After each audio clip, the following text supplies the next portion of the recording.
La déficience intellectuelle, là, c'est l'enfant pauvre de tout ce qui se passe actuellement.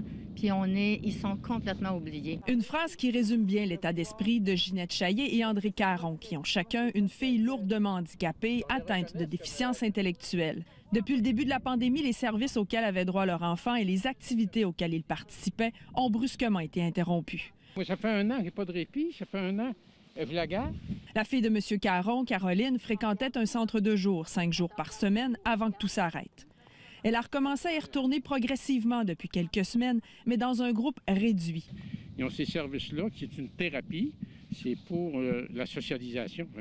Dans le cas de Mme Chaillé, dont la fille vit dans une ressource intermédiaire, elle ne peut maintenant la recevoir chez elle qu'une fois par mois. Cette nouvelle réalité commence à avoir des conséquences sur les capacités physiques et cognitives de leur enfant. Avec le temps, étant donné qu'on l'a sorti de son milieu de vie habituel, là, on la retrouve avec des problèmes de comportement qui s'aggravent de plus en plus.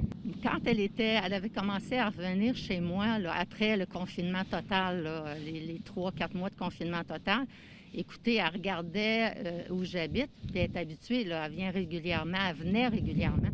Elle était perdue. Elle ne reconnaissait pas la place. C'est rapidement, on comprend. C'est très rapidement. Les enfants comme ça qui sont lourdement oui. handicapés, les repères sont importants, la routine est importante. Tout à fait. Bien stopper tout ça. C'est comme la routine, c'est ça qui est très, très important. Oui, aussitôt que tu es ça, Caroline, si tu es ça, c'est parce qu'elle a perdu sa routine.